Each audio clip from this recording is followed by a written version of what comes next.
আল্লাহ বলেন যাদের পরিবারে টাকার অভাব, সম্পদের অভাব, তুমি নিজেও পাঠ করো আস্তাগফিরুল্লাহ, তোমার সন্তানকেও বলো আস্তাগফিরুল্লাহ পাঠ করার জন্য, তোমার বিবিকেও বলো ইস্তেগফার পাঠ করার জন্য, তোমার পুত্রবধূ তোমার কন্যাকেও বলো ইস্তেগফার পাঠ করার জন্য। হালাল সম্পদের আশায় তোমরা পরিবারের সবাই ইস্তেগফার পাঠ করবা। আল্লাহ বলেন আমি ওয়াদা করলাম ওয়ায়ুমদিদকুম বিআমওয়াল, তোমাদের পরিবারকে আমি আল্লাহ হালাল সম্পদ দিয়ে সাহায্য করার ওয়াদা করলাম। বিশ্বাস করেন, কোরআনে বলতেছে।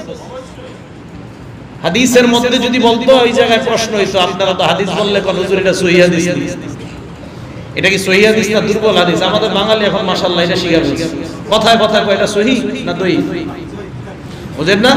কিন্তু কোরআনের কোন কথায় তো এই মাসালা জিজ্ঞাসা করা যাবে না, কারণ কোরআনের সব সহিহ। তো আল্লাহ বলতেছেন ইস্তেগফার পাঠ করো যাদের ঘরে সম্পদের অভাব, আমি আল্লাহ সম্পদ দিব।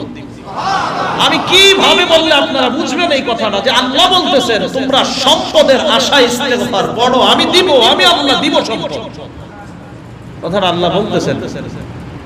তাহলে 3 নাম্বার, ইস্তেগফার পাঠ করলে সম্পদ দিবেন কে? আল্লাহ। 4 নাম্বার, ওয়ায়ুমদিদকুম বিআমওয়ালিন ওয়া বানিন, বিয়ে করার পর 4 বছর 5 বছর সন্তান হয় না, আছে না নাই? বাবার পিছে দৌড়ায়, শালিতে যায়, শাহজালাল বাবার দরবারে যায়, ওনারা ভালো মানুষ, কোনো সন্দেহ নাই। শাহজালাল রহমতুল্লাহ আল্লাহর ওলি, কোনো সন্দেহ নাই। শাহপরান আল্লাহর ওলি, কোনো সন্দেহ নাই।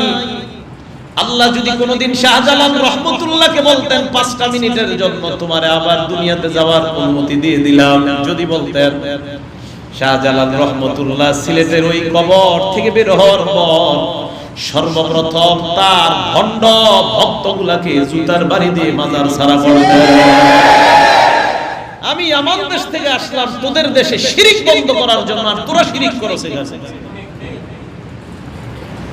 তো আছেন এমন মানুষ যাদের সন্তান হয় না, দৌড়ায়, তাবিজের পিছে দৌড়ায়, বাবার দরবারে দৌড়ায়, সন্তানের আশায়। নারায়ণগঞ্জ কদম রাসূল মাজার, আমি জেনারেল লাইনে পড়াশোনা করার সময় 1 বছর নারায়ণগঞ্জ ছিলাম। কদম রাসূল মাজার রবিউল আউয়াল মাসে 1 মাস মেলা হয়, মাজারের নাম কদম রাসূল। কদম মানে পা, রাসূল মানে রাসূলের পা। মাজারের নাম কদম রাসূল কেন? কয় হুজুর এই জায়গায় একটা পাথর আছে, যেই পাথরে নবীর পায়ের চিহ্ন আছে। আপনাদেরকে আমি জিজ্ঞাসা করি, এশিয়া মহাদেশে নবী আসছে?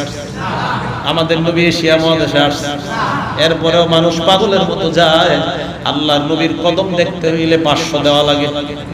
কত? 500। ভালো কথা, আমি গেলাম, যাওয়ার পর বের হওয়ার সময় আমার পিছন দিয়ে বের হওয়া যাবে না, এইভাবে সামনে মাজার রাইখা জুতাগুলা উঠানো যাবে না, আস্তে আস্তে পিছনে পিছনে নামতে হবে। আমি প্রশ্ন করলাম এইভাবে কেন নামতে হয়? পায় না হয় বাবার অসম্মান হয়। আমি বললাম এইভাবে আমার পিছন যদি দেই, আমার পিছনটা কিবলার দিকে যায়, আপনার বাবা বেশি সম্মানিত না, আল্লাহর কিবলা বেশি সম্মানিত। কয়েকগুলো বুঝি না, ঘটনা কিন্তু শেষ হয় না, আমি যেটা বলতে চাইতেছি। বের হলাম, বের হওয়ার পর যেই বাসায় আমি থাকি ওই বাসার মালিক মানে খালা, খালার সাথে আমার দেখা, খালার সাথে আরেকটা মহিলা আমাকে তুমি তুমি করে বলে। আমি বললাম খালা, আপনার সাথে যিনি একটু আগে না সুস্থ দেখলাম, এখন সুস্থ কেন? কয় অসুস্থ না, সন্তান হয় না, বাবার দরবারে গেলাম, পেটে ইট বাইদা দিছে, ইটের বরকতে সন্তান আসতে পারে। এইভাবে আছে, যিনি এইভাবে আছে। আমি বললাম কি বলেন আপনি, ইট বেঁধে দিলে সন্তান আসবে মানে?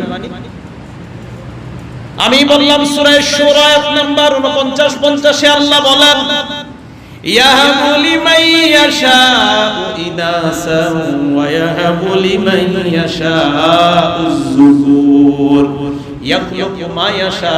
আল্লাহ যা চায় তা বানায়। আল্লাহ চাইলে কন্যা সন্তান দেয়, আল্লাহ চাইলে ছেলে সন্তান দেয়।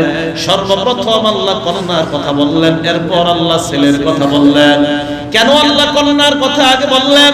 মান বুকিরা বিল উনসা, আল্লাহর নবী বলেন যার প্রথম সন্তান কন্যা হয় ওই ঘরটা আল্লাহ বরকতে পরিপূর্ণ করে দেয়।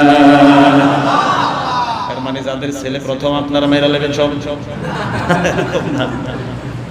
আল্লাহ বললেন আমি চাইলে কন্যা দিই, সূরা শুরা আয়াত নাম্বার 50 49 এ বললেন যা চাই তা বানাই, 50 এ বললেন আমি আল্লাহ চাইলে কন্যা দেই, আমি আল্লাহ চাইলে ছেলে দেই। এরপরে দেখেন কি বলে, আউ ইউজাউযুহুম যুকরানা ওয়া ইনাসা, আমি আল্লাহ চাইলে ছেলে মেয়ে উভয়টা দান করি, ওয়া ইয়াজআলু মান ইয়াশাউ আকিমা, আমি আল্লাহ চাইলে ছেলেও দেই না মেয়েও দেই না, আমি বান্দা বানাই। তাহলে বলেন ছেলে মেয়ে দেওয়া না দেওয়ার একমাত্র ক্ষমতা কার?